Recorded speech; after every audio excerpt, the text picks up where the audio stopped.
Hi guys, ఈరోజు recipe ఏంటంటే మా మమ్మీని స్కూల్ నుంచి రాగానే మమ్మీ ఏమైనా స్నాక్స్ చెయ్యి మమ్మీ అనగానే మా మమ్మీ అయితే ఈ పాలకూర స్ప్రింగ్ రోల్స్ అయితే చేస్తానంది.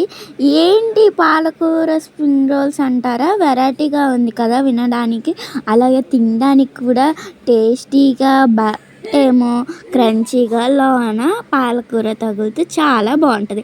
ఎలా చేసుకోవాలన్నది అయితే చూసేద్దాం. ముందుగా అయితే ఒక మిక్సీ జార్లోకి పచ్చిమిరకాయలు, జీలకర్ర, అలాగే పాలకూర కూడా వేసేసుకోండి. పాలకూరతో పాటు పుట్నాల పప్పు కూడా కొంచెం వేసుకోండి, ఒక గుప్పెడంతా.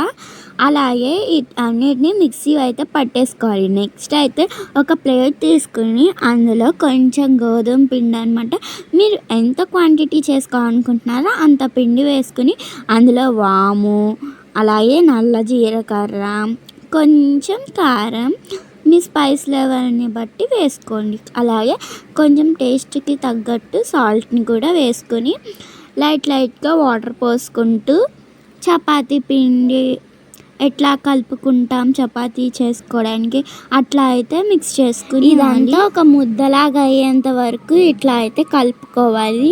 ఇలా కలుపుకున్న తర్వాత ప్రాసెస్ ఏంటన్నది కూడా చూసేద్దాం.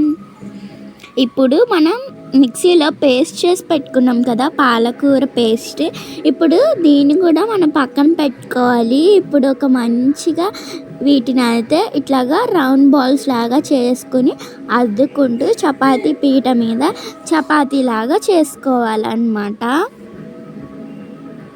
ఇలా పీట మీద వేసుకొని చపాతీలా చేసుకోవాలి. తర్వాత అయితే ఇక్కడే ఒక ట్విస్ట్ ఉంది, ఏంటన్నది చూసేసేయండి. మనం చపాతీకి మధ్యలో కొంచెం స్పేస్ ఉంచుకొని ఇట్లాగా మొత్తం పాలకూర పేస్ట్ అనేది పెట్టేసి మనం ఇట్లా పీసెస్ లెక్క చేసుకోవాలి. పిజ్జాకి ఎట్లాగా చేస్తామో అట్లాగా 8 పీసెస్ వరకు చేసుకోవాలి. స్టఫ్ పోతుంది, కొంచెం మంచిగా చేసుకోండి. ఇట్లా చేసుకున్న తర్వాత ఇక్కడే కొంచెం ప్రాసెస్ కష్టం అనమాట. ఇట్లా రోల్స్ చేయాలి. అంత కష్టమైతే ఏం కాదులేండి, కొంచెం 1-2 చేస్తే మనకి అర్థమవుతుంది, ఆహా ఇట్లా చేయాలని చెప్పేసి. మేము మొత్తం 3 చపాతీస్ చేసాము. ఇట్లాగే ప్రతి చపాతీకి సేమ్ ప్రాసెస్ అనమాట. స్టఫ్ పెట్టుకోవడం, మంచిగా కట్ చేసి ఇట్లా రోల్ చేసుకోవడమే అనమాట. ఇలా స్టవ్ మీద ఆయిల్ పెట్టేసుకొని హీట్ అయినాక ఒక్కొక్కటి వేసేసుకోవాలి. ఇది ఆయిల్ ఫుడ్ కదా, అంతగా ఏం తినక్కర్లేదు. ఎప్పుడైనా ఒకసారి స్నాక్స్ మంచిగా తినాలనిపించినప్పుడు ఇవి ట్రై చేయండి, బాగుంటాయి. అలాగే ఎవరైనా పాలకూర ఇష్టం లేని వాళ్ళకి ఇట్లాగా చేశారంటే వాళ్ళు కూడా ఇష్టంతో తింటారు. ఇంకా దీని టేస్ట్ అయితే చాలా బాగుంది. ఇంకా మా డాడీ కూడా టేస్ట్ చేశారు, మా డాడీకి కూడా చాలా నచ్చినాయి అంట. ఇందులో స్టఫ్ పాలకూర కాకుండా ఇంకా కీమా కూడా పెడితే బాగుంటుందంట. అది కూడా ట్రై చేద్దామా? కామెంట్ చేయండి.